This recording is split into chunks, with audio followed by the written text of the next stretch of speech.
The outer beings are perhaps the most marvellous organic things in or beyond all space and time, members of a cosmos-wide race of which all other life forms are merely degenerate variants.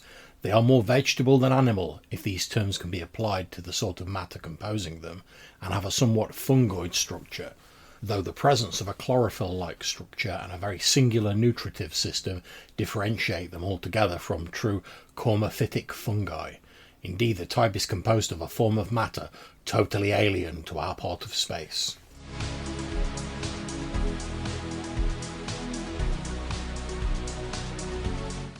Welcome back to the Red Dice Diaries podcast. I'm John, your host, and that quote before the music there was a quote from The Whisperer in the Darkness by H.P. Lovecraft. And it talks about one of my favourite creatures in the mythos, the Mi-Go. And I got the idea to do an episode talking about the Mi-Go when we were doing last Friday's episode about the abominable snowman. And you might say, well, what have these two things got to do with each other? Well, Mi-Go, or a very similar word, is used in the Tibetan language to refer to a Yeti-style creature. And whilst Lovecraft's creations bear very little resemblance to the Tibetan myth of their sort of Yeti-style cryptid, Lovecraft himself suggests in the story Whisperer in the Darkness that perhaps the two legends originated in the same place. And it sort of got me thinking along those lines when we were talking about the abominable snowman. So, what are the Mi-Go in the myth? Well, they're effectively an alien plant fungal hybrid race that once had great amounts of technology and membranous bat-like wings which they could fly through the ether of outer space. Well, they don't really work well in Earth's atmosphere. There's a few different races that have similar appendages in the mythos. In the original story, they're formed of unearthly matter that can't be easily photographed or recorded, creating a sort of distortion on the film when anyone attempts to do that. And obviously, given when the stories were written, we don't know whether this applies to modern day technology, but I suspect it probably does. We also find out that they can transport humans from Earth to Pluto or Yuggoth, fungi from Yuggoth being another way of referring to them, and back again, but only by removing the subject's living brain and placing it into a sort of metallic life support cylinder, which they can then attach to external devices, allowing the brain inside to see, hear, speak, and interact with those outside. And you might be thinking to yourself, well, what do these creatures have to do with my game, and where would I even get stats for them from if I wanted to use them in D&D? Well, I'm looking at a book called Realms of Crawling Chaos by Goblinoid Games. It's described as a book of Lovecraftian dark fantasy and is a campaign guide created for Labyrinth Lord, basic or advanced version, but it's pretty much compatible with all of the OSR games that use D&D as their basis, and we get the relevant stats for them in there. We're told they're aliens native to another plant universe, their body resembling a combination of plant, animal and fungus. However, they also bear some similarities to crustaceans, having a light red exoskeleton, 5 pairs of multi-jointed legs and claw-like 4-fingered hands.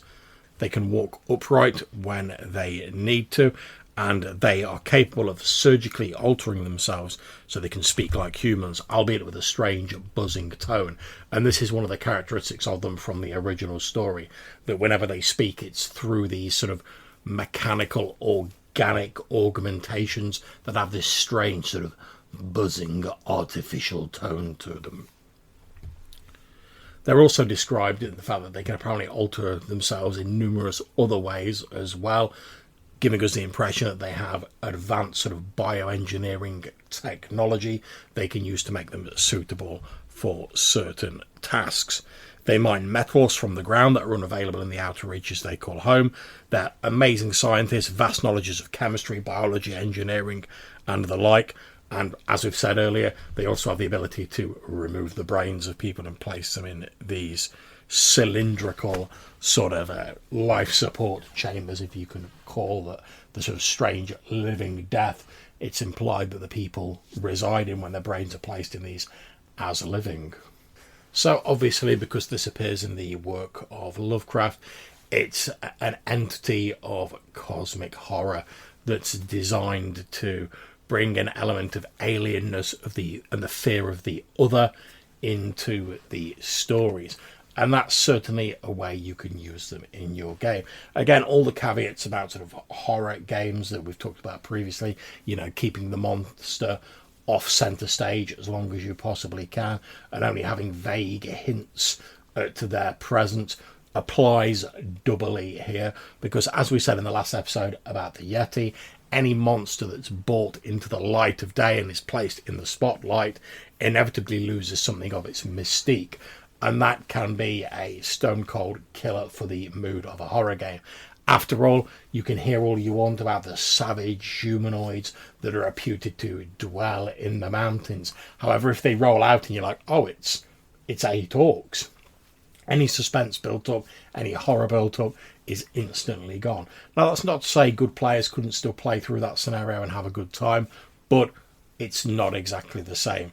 And it's quite difficult to run a horror scenario, although not impossible, with monsters that people are familiar with, unless you put a bit of a different spin on them. So the advantage of using creatures like the Mi-Go, that not everyone who's a gamer is going to be familiar with, although there's a fair amount of people who like the Mythos in gaming, like myself. So people are probably going to have a sort of a certain familiarity with them.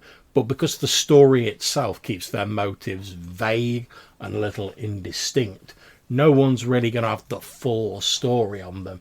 And even if they do, they don't know that's what your Mi-Go are specifically doing. And you might be thinking to yourself, well, John, how come you haven't mentioned Call of Cthulhu yet? After all, there's a game specifically designed to create a Mythos story. Well, partly I've not mentioned it because although I've played in a few games of it, I very much enjoyed them, I don't have a great deal of experience with running Call of Cthulhu, because I've never run it, to be perfectly honest, so I don't really feel I can talk about that with any authority.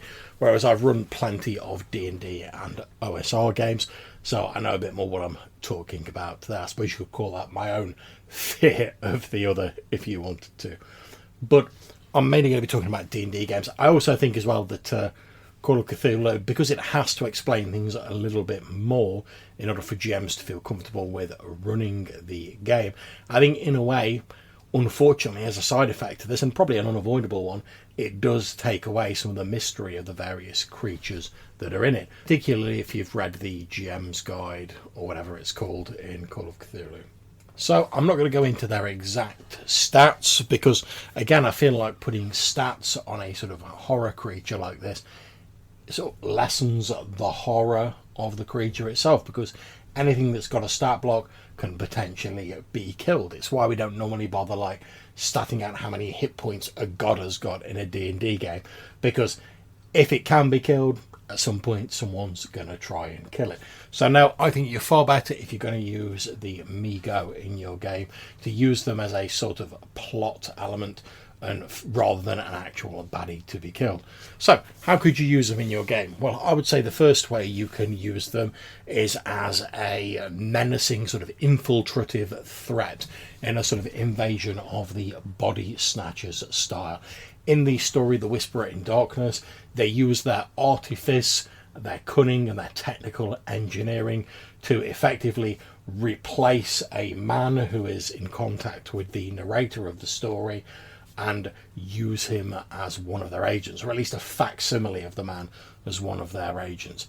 We know that they can extract the brains from people and no doubt use surgical techniques or torturous techniques to gain information from their disembodied captives.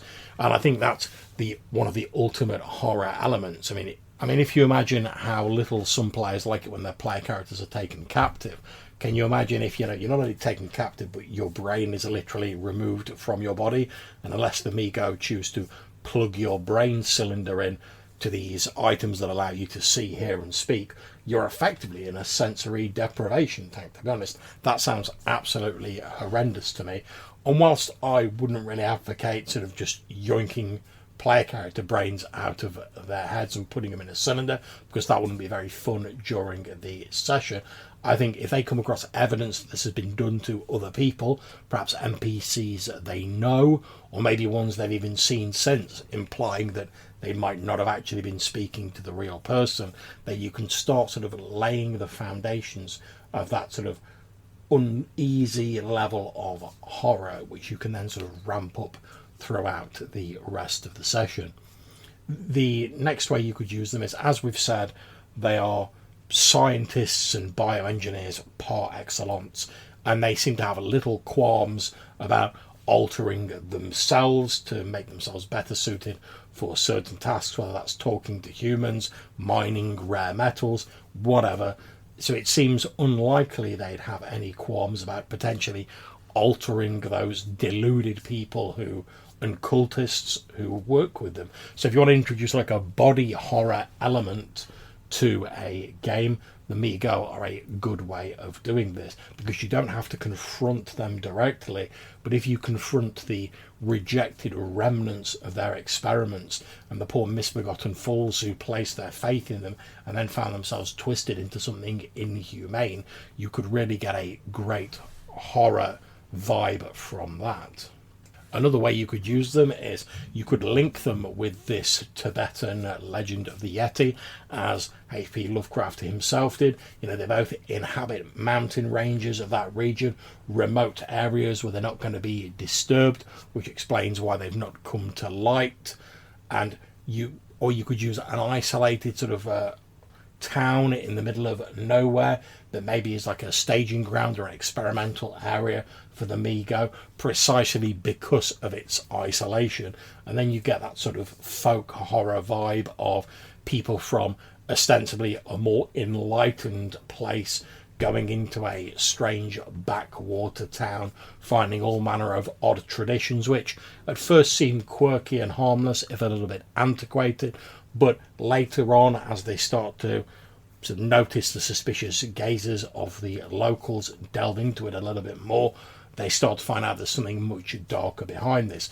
And we saw this as well in the story A Shadow over Innsmouth, where at first Innsmouth just seems like a backwater inbred place where, all right, it's distasteful, but it doesn't seem really dangerous. And then as the narrator gets more into it, he slowly discovers the darker creatures that are behind the legacy of the place, and why all of the people lurk behind boarded up buildings and rarely go out in the streets during the daylight hours. So if you've decided to use the Mi-Go, how do the players actually defeat them? Well, in the original story, they don't get defeated.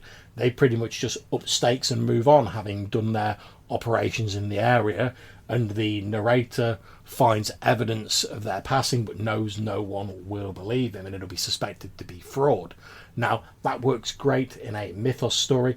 It might not be too satisfying for a standard D&D game. However, I do feel that here's where we can take a tip from the Call of Cthulhu game, because let's face it, in that game you're never going to defeat Cthulhu or the old ones in their entirety, because they're just too massive, these huge sort of like extra cosmic entities.